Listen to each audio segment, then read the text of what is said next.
Hiya, Kira. Hope you've had a nice Christmas. I just giving you a little bit of feedback on your poem.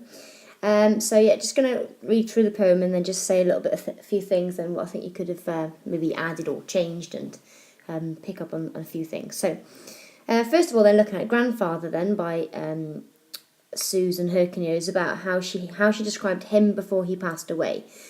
Just a couple of things here. Don't forget that you need to make sure that capital letters for names are titles, okay, and also surnames, and also where you said him here, just make how she describes perhaps her grandfather before he passed away, and then spelling off beginning. So at the beginning of the poem, it describes the features of his grandfather, and how he creased eyes that twinkled when he laughed. So good use of the text there.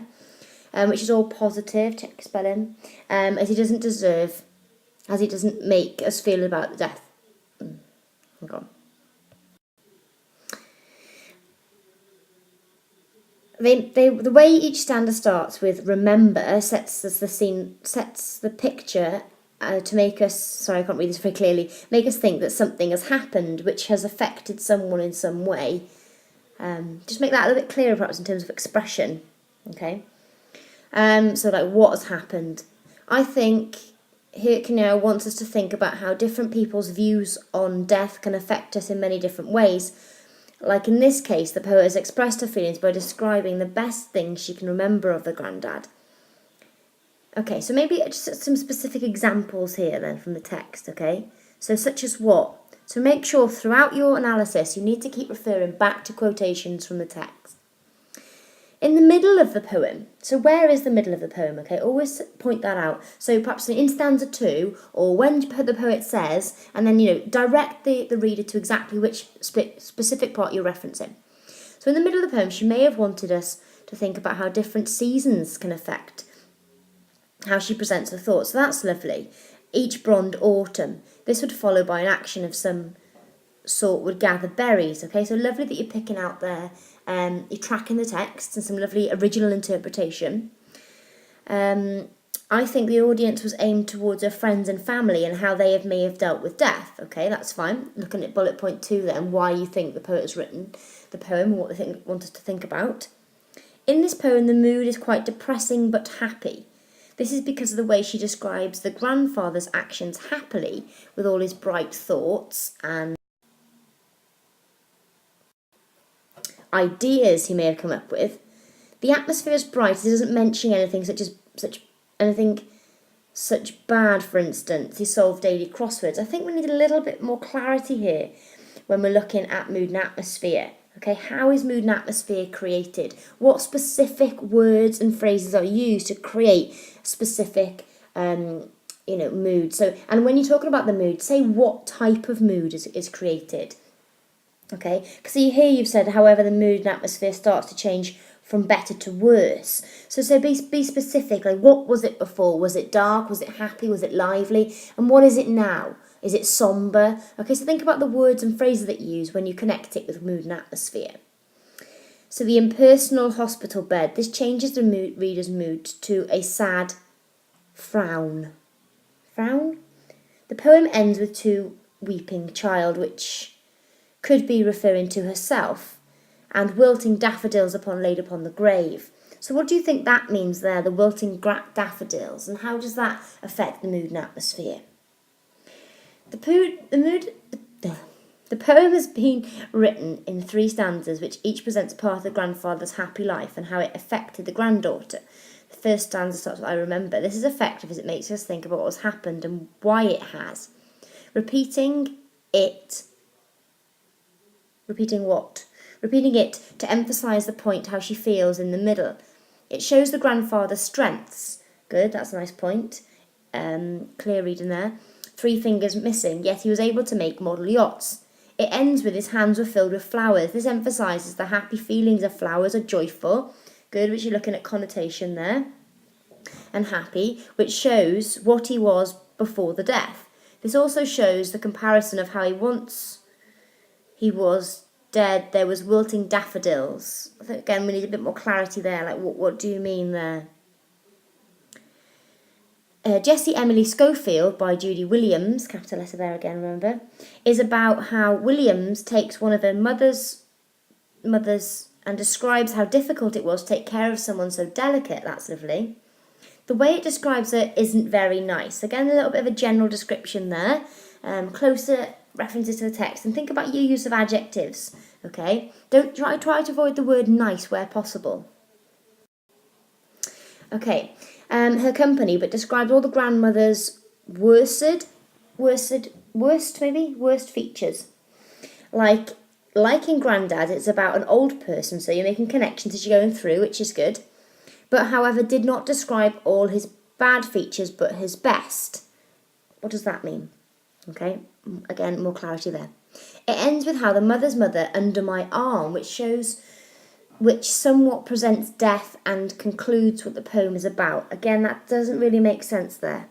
Okay, so perhaps you could have said it ends with under my mother's arm, which perhaps shows protection, reinforcing the close bond that they had. I don't know how it presents death. So think about, the quotes that you use and what does it actually mean. I think this poem relates to the other a lot, as they both want to think about how their point of view on someone they loved and cherished dying. Good, nice comparison. This poem, however, may also want us to see and think about the bad side of becoming old. That's good. As she said, she stood bent, and this turns our mind to negative spelling. As you don't want to think of our old as being bent. Okay.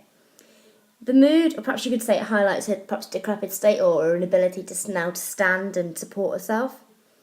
The mood in this poem is more depressing than in Grandfather, as it doesn't mention anything nice, think about that, about the grandmother, which makes us question why she thinks her in that way, even if it's true. The atmosphere is quite dim, as it turns us against this poem as death rather than the poem Grandfather. In terms of analysing mood and atmosphere, we need to be more precise and more specific here, Kira, okay? So how is mood and atmosphere created? What specific words help to create that dim mood? You're right in saying that it is quite dim, but how is that created? So look back at the language that the poet has used, some of the phrases, perhaps some of the imagery, and look at how that mood is created. This poem is written in one whole stanza, and it starts with I used. It instantly makes us think death is a loss, that's good, as something which has happened and is now gone, that's good. The simile, like a learning child, says a lot about the grandmother. As you can see, she's struggling. How? How is she struggling? Perhaps you could say it's like a learning child. Perhaps you could say it's like a role reversal, and now the grandmother has reverted back to a childlike state. Or you could say, say how she's struggling. But Grandad doesn't make it seem as if he's struggling. Rather, now he's having a nice time. Having a nice time? What do we mean by that, having a nice time? Again, that word nice, we need to get rid of it. He didn't die in a wrong environment. And what is a wrong environment? Again, we need further explanation there. What is a wrong environment?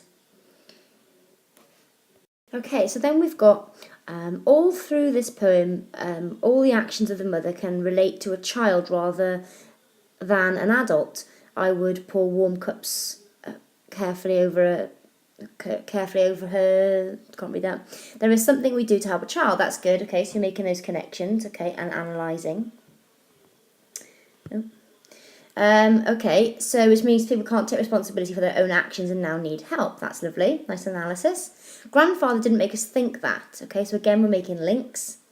Okay, made us think that becoming old is the best thing that you could possibly have, even with 3 fingers. Okay, so perhaps, you could say presents a more positive view of old age due to the admiration that was felt from the author there. Okay, it's good. The similarities are similar. The similarities are similar. Again, what's your expression? Similarities are similar as they both talk about their own view of their grandmothers and grandfathers growing up. They don't both show growing up, because remember the other one, she's older and she's caring for her, whereas the other one seems to be a child. So there would be a difference there, wouldn't it? Their views, however, are slightly different, as one describes her grandmother's life as being joyful and happy, but the other describes the grandfather's life as being joyful and happy, but the other describes the grandmother's as being bent, old, and deaf. Okay, so if you're using the words from the poem, remember to use the inverted commas around them, but good, making links there between the text. So Coming to the end now then, a few things I think that you need to look at leading up to the exam next week. And that is just make sure that your expression is crystal clear. Think about what your analysis is, what the point you are trying to make, and just try to make that your analysis, what you actually write, is clear for everybody to understand. Think about your use of adjectives, in particularly when you're describing mood and atmosphere. Okay, so we need a wider range of adjectives. We need to get rid of that word nice, and we need specific analysis, okay? I also think that we need to be picking out a few more quotations from the text and commenting on the connotation and the effects of these specific words and phrases. Okay, but generally it's detailed. You know, you've got a close reading of the text. You are including the quotes. You're addressing the question. Okay, so you've had a really good go at this. But just a few tweaks. Also, something else that you could work on is making sure that you're commenting on the structure of the poems, how they are written, and why those structures have been chosen by the poet. So why have they chosen one or two stanzas rather? Why have they chosen to rhyme or not to rhyme? What is the purpose there? Okay, but well done. And if you do want to send me another one or bring another one along to tutoring this week, I'll have another look at that for you as well. Okay, well done. Enjoy the rest of the holiday. Bye.